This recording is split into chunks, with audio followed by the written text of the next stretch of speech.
This is the hospital where Tom Catena has worked since 2008 as the only doctor. The 400-bed Mother of Mercy Hospital is in the remote Nuba Mountains of Sudan, where decades of civil war has laid waste to much of the landscape and killed and maimed tens of thousands of people. The second bomb was dropped right here.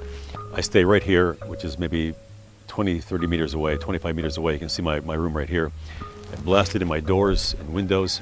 The roofs are all buckled just from the concussive force of the bomb. So you imagine if you're anywhere in this area, it would have been blown to bits. There is a singular and powerful reason that Tom Catena has chosen this life. I'm only here because of my Christian faith. I don't think if I didn't have that, I don't think I would be able to do this work. I take the ideas in the Bible and the teachings of Christ very seriously. We're all somehow related as children of God. We pray for his safety every day, and we know he's doing what he wants to do and doing the Lord's work. There are many people praying for Dr. Catena.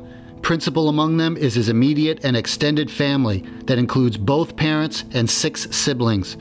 They have sporadic contact with him through email and Skype and anxiously follow news from Sudan.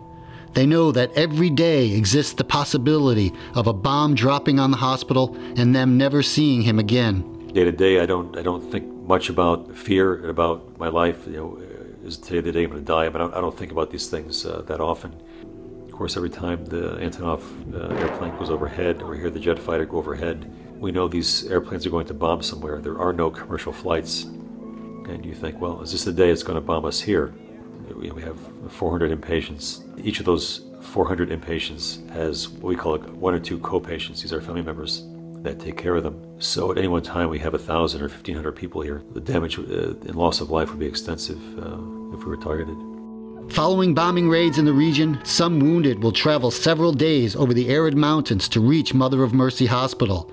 It is the closest hospital for upwards of 1 million people. It's like a horror show. They just show up in mass. We just take them into our minor operating room.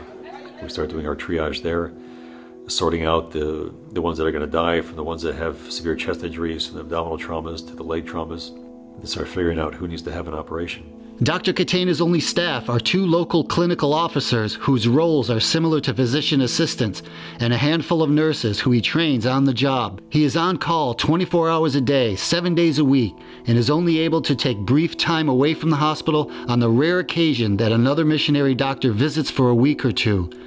With limited medical supplies, he says he does the best that he can. I think overall the outcomes are pretty good. Most likely due to the grace of God, not through our efforts. Tom Catena's path to a missionary doctor was anything but clear early on. Honestly, there wasn't any indication when he was young that this was going to be a path he would follow. He was a Division I All-American defensive lineman at Brown University and a Rhodes Scholar candidate, majoring in mechanical engineering. The road ahead of him was all but paved with traditional success. But after graduating, he felt a calling. I always wanted to do some kind of a mission work.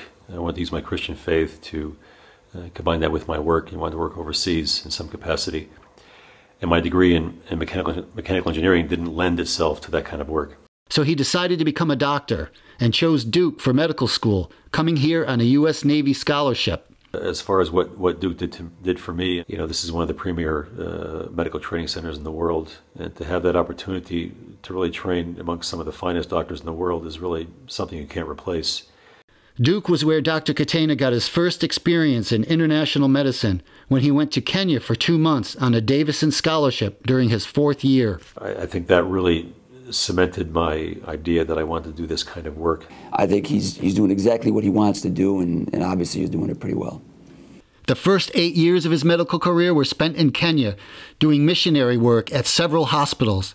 He then committed to helping a Sudanese Catholic bishop and the American-based charity Catholic Medical Mission Board establish Mother of Mercy Hospital, which opened in 2008. I knew it was a very remote place. I knew there were not other hospitals around. There was no place to refer patients to. I want to go somewhere that's really remote, where there's nobody else that can do this work. I'm comfortable sticking around for quite a bit longer. I don't have any plans now to go back to the U.S. and start a family and do other things there. I'm content to stay here and throw my lot in with the Nuba people and see what we can do together.